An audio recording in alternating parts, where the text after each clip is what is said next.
अस्सलाम वालेकुम। उम्मीद करता हूँ कि आप सब खैरियत से होंगे।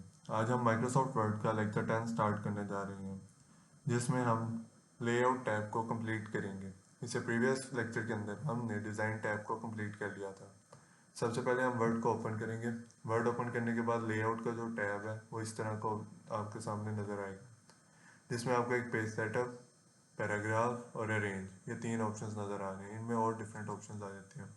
सबसे पहले हम मार्जिन को देखते हैं, ये मार्जिनस क्या होती हैं। मार्जिनस अभी यहाँ पे आपको जो पेज के साइड्स पर वाइट पेज नज़र आ रहे हैं, यानी कि एम्प्टी पेज नज़र आ रहे हैं, इसको हम मार्जिन के अंदर काउंट करते हैं, मार्जिनस होती हैं। मैं सबसे पहले पैराग्राफ्स को जस्टिफाई कर देता हूँ। ये देखें, अभी यहाँ पे आपको नॉर्मल, ये जो पेज अभी नज़र आ रही है नॉर्मल मार्जिनस में है। इसके बाद ये नैरो मार्जिन है। इसके अंदर अब आप देख सकते हैं जो पेज के साइड्स पर जो एम्प्टी स्पेसेस है वो कम हो गई है। इसका फ़ायदा क्या होता है? इसका फ़ायदा बेसिकली ये होता है कि अगर आपका नॉर्मल में होता है, वहाँ पे अगर आपके दो पेजेस लग रहे हैं फोटोकॉपी के दौरान, तो इसके अंदर पेज के जो अंदर जो टेक्स्ट है वो और एक्सपेंड कर जाता है, जिसकी वजह से आपके जो पेजेस हैं वो कम लगते हैं एज़ कम्पेयर टू नॉर्मल। यहाँ पे अगर आपने नॉर्मल में प्रिंट किए होते तो आपके ज़्यादा पेजेस लग सकते थे। फॉर एग्जांपल अगर आपके 10 पेजेस लग रहे हैं, वहीं अगर आपने नैरो में प्रिंट लिया तो वहाँ आपके हो सकता है आपके 6 लगे, 7 लगे या 8 इस तरह लगे। मीन्स कि आपके पेजेस जो हैं वो कम हो जाते हैं इसमें। उसके बाद आपको यहाँ पे और भी डिफरेंट यहाँ पे मार्जिन शो कर रहा है, जिसमें यहाँ पे साइड्स पर जो मार्जिन है वो कम है और जो अप एंड डाउन मार्जिन है वो ज़्यादा है। यहाँ पे वाइड में है, टॉप पे 1 इंच है और left side, left and right पे 2 2 इंच है। और यहाँ पे मिरर्ड में टॉप और बॉटम पे 1% और इनसाइड एंड आउटसाइड 1 1।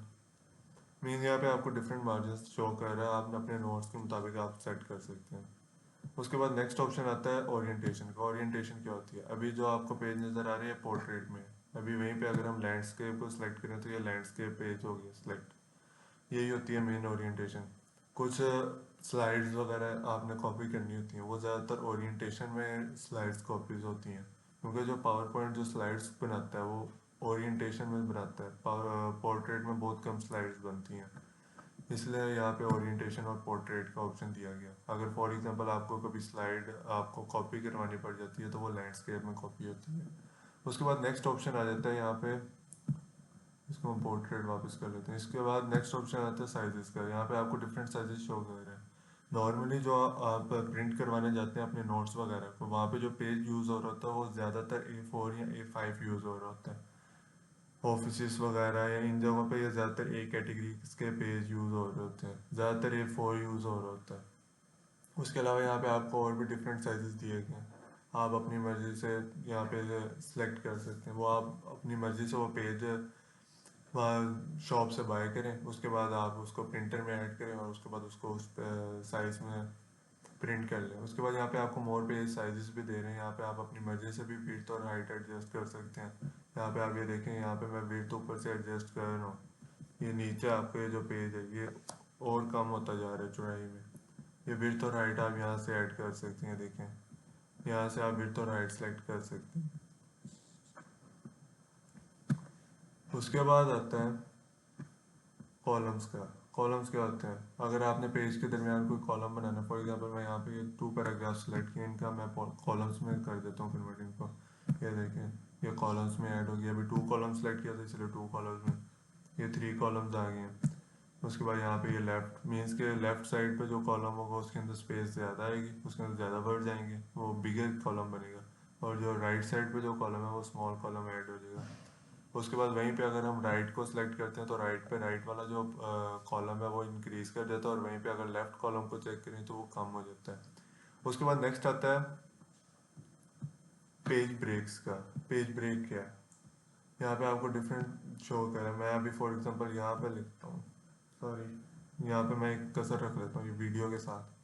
तो यहाँ से अगर मैं पेज ब्रेक करूँगा तो ये जो वीडियो वाला जो पैराग्राफ है, वीडियो और उसके बाद जितने भी पैराग्राफ हैं वो नेक्स्ट पेज पे कन्वर्ट हो जाएंगे। ये देखें, ब्रेक्स पे गए, यहाँ पे पेज पे गए, यहाँ पे ऐड किया, ये देखें वीडियोस वाले जो पैराग्राफ है वो नेक्स्ट पेज पे आ गए और बाकी वो वहीं पे रहे।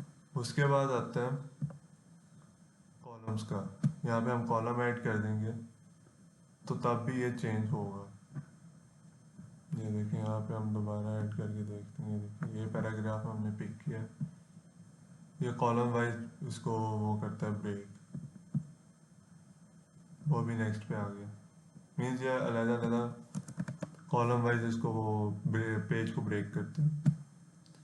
अगर कॉलम्स हैं तो वो कॉलम्स के लिहाज से होंगे, यानी कि कॉलम्स अगर बने हुए हैं तो वो कॉलम को इन स्ट्रेट लाइंस में वो ले आते हैं। फॉर यहाँ पे बल्कि मैंने बनाया हुआ था कॉलम, ये इस कॉलम को हम सिलेक्ट करते हैं, ये कॉलम हमने सेलेक्ट किया, उसके बाद पेज ब्रेक्स पे गए, यहाँ पे कॉलम पे एडजस्ट कर दिया, देखिए वो सारा पेज सेट हो जाता है। उसके बाद आता है टेक्स्ट रैपिंग। टेक्स्ट रैपिंग मतलब यही है कि अगर आपने कोई पिक्चर इंसर्ट की हुई है तो उसके अंदर ये टेक्स्ट रैपिंग ऐड होता है, यानी कि जो आपका टेक्स्ट है वो उस पिक्चर के नीचे से हट के साइड पर जाता है और वहाँ पे आपकी पिक्चर इंसर्ट हो जाती है। उसके बाद आता है आपका नेक्स्ट जो ऑप्शन है वो नेक्स्ट पेज। मीन्स अगर हम यहाँ पे कर्सर रखते हैं, कर्सर को अगर हम यहाँ पे रखते हैं तो आपको उसके बाद नेक्स्ट पेज पे ये ले जाएगा। यहाँ पे मैं आपको करके दिखा देता हूँ, ये देखें वो नेक्स्ट पेज पे मूव करवा देता है। ये पेज ब्रेक की तरह ही एक ऑप्शन है यहाँ पे।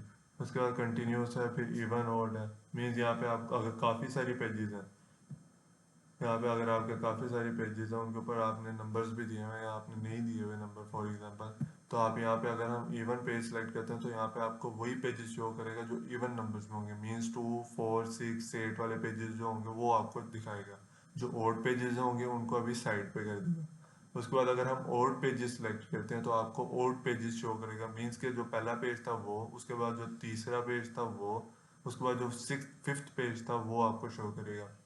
जो इवन पेजेस होंगे वो अभी एक साइड पर कर देगा। और अगर यहाँ पे हम कंटिन्यूस को देखें तो वो ब्रेक वहाँ से करता है। इसका मैं बाद में बताता हूँ, पहले हम यहाँ पर लाइन नंबर्स ऐड करते हैं। यहाँ से मैं आपको बताता हूँ लाइन नंबर्स क्या होते हैं। ये देखें ये हर पर लाइन का अलग अलग नंबर्स उन्होंने ऐड कर दिए। यहाँ पे एक ये लाइन नंबर्स होते हैं, उसके बाद एक आता है रीस्टार्ट फ्रॉम ईच। यहाँ पे हम इसको सेलेक्ट करते हैं, उसके बाद यहाँ पे हम आते हैं नन। नन करने के बाद यहाँ पे आते हैं restart each page.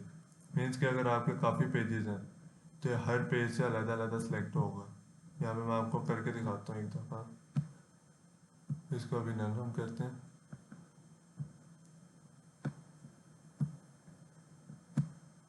Next page पे आ जाएंगे। अब ये देखें हम यहाँ पे पेज ऐड करते हैं रीस्टार्ट ईच पेज। ये देखें जो ऊपर थे वो 9 यानी कि यहाँ पे 1 आपको शो नहीं कर रहा, वो ऊपर स्पेसिस की वजह से यहाँ पे 9 तक गया है और उसके बाद नेक्स्ट जो गया है वो दोबारा 1 से स्टार्ट हो गया। इस तरह ये पेज लाइन नंबर्स ऐड होते हैं। लाइन नंबर्स अगर हम रीस्टार्ट फ्रॉम ईच पेज करेंगे तो हर पेज से अलग अलग स्टार्ट होंगे। अगर हम ईच सेक्शन करते हैं तो हर सेक्शन से अलग अलग स्टार्ट होना स्टार्ट हो जाएंगे। फॉर एग्जांपल अगर हम यहाँ पे कर्सर रखते हैं और उसके बाद पेज ब्रेक्स पे जाते हैं, यहाँ पे हम कंटिन्यू सेलेक्ट कर लेते हैं। कंटिन्यू सेलेक्ट करने के बाद यहाँ पे हम लाइन नंबर्स पे ऐड करते हैं। लाइन नंबर्स पे ऐड करने के बाद ईच सेक्शन स्टार्ट करते हैं। तो ये देखें हमने यहाँ से हमने कंटिन्यूस, वो कंटिन्यूस बेसिकली ये होता है कि वो अलहदा सेक्शन नहीं बनाता, अगले पेज पर नहीं लेके जाता, वो उसी पेज के अंदर एक और सेक्शन ऐड कर देता है। जैसे हम पेज ब्रेक करके हम न्यू पेज जनरेट कर रहे थे ना, ये कंटिन्यूस ये करता है कि उसी पेज के अंदर एक और पेज जनरेट कर देता है, उसी को हम सेक्शन कहते हैं। उसके बाद आता है नंबर सिस्टम सारा हो गया। उसके बाद यहाँ से हम नन कर देंगे तो वो सारे ख़त्म हो जाएंगे। उसके बाद आता है हाइफरनेशन। हाइफरनेशन क्या होती है? हाइफरनेशन अगर आपने अक्सर नोट किया होगा, आप जब दस्ते के ऊपर कोई पैराग्राफ या कोई चीज़ लिख रहे होते हैं, कुछ वर्ड्स होते हैं वो एक लाइन पे पूरा नहीं आते, आप उस वर्ड को हाफ लिख के उसके बाद हाइफन लगा कर आधा वर्ड जो होता है वो नेक्स्ट लाइन पे लिख देते हैं। ये भी बेसिकली यही होता है। इसके लिए हम यहाँ पे आपको मैं शो कर देता हूँ, ये देखें आप उसने एक हाइफन शो कर दी है। ये मैं दोबारा शो करवाता हूँ। ये हम कंट्रोल ए करते हैं, यहाँ पे हाइफरनेशन पे गए, यहाँ पे आप देख सकते हैं चार्ट्स के बाद कोई हाइफरनेशन या इस तरह का कोई वर्ड नहीं लिखा हुआ। यहाँ पे हम आपको दोबारा दिखाता हूँ, ऑटोमेटिकली कर देंगे। सॉरी चार्ट्स के बाद नहीं, ये कंप्लीट के बाद, कॉम्प्लीमेंट के बाद। ये देखें इस लाइन में ये जो कॉम्प्लीमेंट आपको नज़र आ रहा है, ये कॉम्प्लीमेंट यहाँ पे हाइफरनेशन में नज़र आएगा। यहाँ पे हाइफरनेशन हमने ऐड की, यहाँ पे ऑटोमेटिक पे गए, ऑटोमेटिक पे जाने के बाद यहाँ पे आपको हाइफरनेशन शो करती है। देखें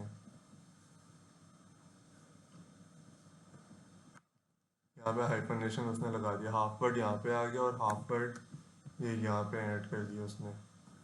इस तरह हाइफरनेशन ऐड होती है। बाद नेक्स्ट आता है पैराग्राफ का। पैराग्राफ्स क्या होते हैं? पैराग्राफ के अंदर यहाँ पे आपको कुछ ऑप्शंस नज़र आ रहे हैं। यहाँ पे हम एक पैराग्राफ सेलेक्ट कर लेते हैं। पहले फॉर एग्जांपल ये सेलेक्ट किया है। यहाँ पे हम लेफ्ट साइड पे अगर इंक्रीज करना चाहें तो ये देखें इंडेंट लेफ्ट साइड से इंक्रीज होता जाएगा। अगर हम वहीं राइट साइड से करेंगे इंक्रीज तो वो राइट साइड से इंक्रीज होता चला जाएगा। उसके बाद आता है स्पेसिंग। स्पेसिंग्स क्या होती है? अगर हम स्पेसिंग में ऐड करते जाएंगे तो वो पैराग्राफ की जो पहले स्पेस होगी ना वो ऐड होती जाएगी, यानी कि इंक्रीज होती जाएगी। करते जाएंगे उतनी वो बिफोर स्पेस ऐड करता जाएगा। उसके बाद ये आफ्टर स्पेस है, यानी कि पैराग्राफ्स के बाद जो स्पेस है वो ऐड करता जाएगा यहाँ पे। उसके बाद आता है नेक्स्ट जो है पैराग्राफ्स के बाद आता है अरेंज का ऑप्शन। अरेंज तब यूज होता है जब अगर आपने कोई पिक्चर्स वगैरह इंसर्ट की हुई है। पिक्चर्स वगैरह अगर इंसर्ट की हुई है तो ये तब यूज होगा। यहाँ पे हम एक शेप ड्रॉ कर लेते हैं कोई भी। एक शेप हमने लिया, एक शेप हमने ड्रॉ कर लिया। उसके बाद हम आते हैं लेआउट पे। लेआउट के बाद आने के बाद यहाँ पे पोजीशंस आपको शो करा। आपने जो पोजीशन आपको अच्छी लगता है आप वो अपने पेज के मुताबिक सेलेक्ट कर सकते हैं। फॉर एग्जांपल अभी मैं ये पे सेलेक्ट कर लेता हूँ। ये देखें यहाँ आपको एक अप राइट कॉर्नर पे ये ऐड कर देगा पिक्चर। उसके बाद जो पैराग्राफ्स है उसके साथ से स्टार्ट हो जाएगा। उसके बाद आता है रैप टेस्ट। रैप टेस्ट ये होता है कि आपको लाइंस वगैरह को एडजस्ट कर देता है। बिहाइंड द टेक्स्ट हो गया पिक्चर के टॉप एंड बॉटम, यानी कि टॉप में वो पिक्चर आ जाएगी और उसके बॉटम से वो टेक्स्ट स्टार्ट हो जाएगा। थ्रो में वो जैसे हमने अभी सिलेक्ट किया था वो वैसे हो जाएगा। टाइट में इतना चेंजेस नहीं है। टाइट भी वैसी है। टाइट बस जो फर्स्ट पैराग्राफ है उसको और टाइट करके लिख देगा। उसके बाद स्क्वायर है वो भी same same as it is है। उसके बाद बाकी इतनी चेंजेस नहीं है। ये सारा वैसे ही है। पोजीशंस के हिसाब से ये भी सारा कुछ। ये इन लाइन है, यानी कि जो लाइन है उसी लाइन के अंदर वो पिक्चर है और उसी लाइन से वो आपका पैराग्राफ स्टार्ट हो रहा है। हम अभी स्क्वायर पे ही रहने देते हैं जो हमने पोजीशन पे सिलेक्ट किया था। उसके बाद आता है ब्रिंग फॉरवर्ड। ब्रिंग फॉरवर्ड ये है। ये हमने एक शेप सेलेक्ट की। ये एक शेप आ गई है। उसके बाद एक और शेप हम इंसर्ट कर लेते हैं।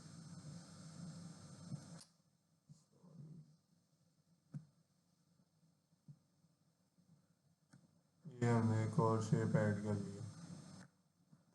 अब यहाँ पे आप ये देख सकते हैं ब्रिंग फॉरवर्ड। अगर हम अभी ये बैक पे है ना तो इसको हम फॉरवर्ड किस तरह करेंगे? यहाँ पे इसका ना कलर चेंज कर लेते हैं। यहाँ पे इसको ब्लैक कर लेते हैं। ये अभी बैक पे है और इसको हम फॉरवर्ड कैसे लाएंगे? तो यहाँ से ब्रिंग फॉरवर्ड पे क्लिक करेंगे तो ये फॉरवर्ड हो गया। अब जो ओवल शेप है वो पीछे बैक साइड पे आ गया और जो रेक्टेंगुलर शेप है वो फ्रंट साइड पे आ गई है। उसके बाद नेक्स्ट आता है यहाँ पे आपको ब्रिंग टू फ्रंट। ये भी वैसे ही रहेगा। उसके बाद बैकवर्ड पे अगर हम आएंगे तो ये सेंड बैकवर्ड हो जाएगा, बैक पे चला जाएगा और जो ओवल शेप थी वो फ्रंट पे आ गई। उसके बाद आता है सिलेक्शन पेन। ये इसलिए यूज़ होता है कि अगर आपने बहुत ज़्यादा इमेजेस वगैरह ऐड कर ली हैं तो उसको सिलेक्ट करने के लिए सिलेक्शन पेज आता है। आप जिसको सिलेक्ट करेंगे वो ऐड होती जाएगी। अगर ये देखें अभी मैं ओवल पे सिलेक्ट करूँ तो ओवल सिलेक्ट होगी। अभी मैं रेक्टेंगुलर पे ऐड करता हूँ तो वो रेक्टेंगुलर सिलेक्ट हो जाएगा। उसके बाद यहाँ पे एक और है अलाइनमेंट का। यहाँ पे अलाइन लेफ्ट सेंटर, या अगर आपने कोई पिक्चर्स ऐड की हैं तो वो उसके लिए जैसे हमने अभी पोजीशन और रैप में पढ़ा है ना वैसे ही अलाइन वगैरह सारा कुछ। ये पिक्चर्स को आगे पीछे एडजस्ट करने के लिए होता है, सिंपल। उसके बाद ये रोटेट करना है पिक्चर को तो वो रोटेट हो जाएगी यहाँ से। बाकी अगर ग्रुप करना चाह रहे हैं तो ये इस पिक्चर को भी सिलेक्ट कर लें। उसके बाद यहाँ पे आपको एक ग्रुप का भी ऑप्शन नज़र आ जाएगा। यहाँ से हम ग्रुप करेंगे तो ये एक पूरा पिक्चर ये एक सिलेक्ट हो गया। दोनों पिक्चर को एक ग्रुप कर दिया, यानी कि एक पिक्चर बना दिया। इसको अगर हमने अनग्रुप करना है तो वहीं पे दोबारा जाएंगे, अनग्रुप पे क्लिक करेंगे तो अनग्रुप हो गया, अलग अलग पिक्चर्स हो गई। आज के लिए बस इतना ही। उम्मीद करता हूँ कि आपको लेक्चर की समझ आ गई होगी। नेक्स्ट लेक्चर के अंदर हम रेफरेंसेस को डिस्कस करेंगे। मुझे दीजिए इजाज़त। अल्लाह हाफिज़।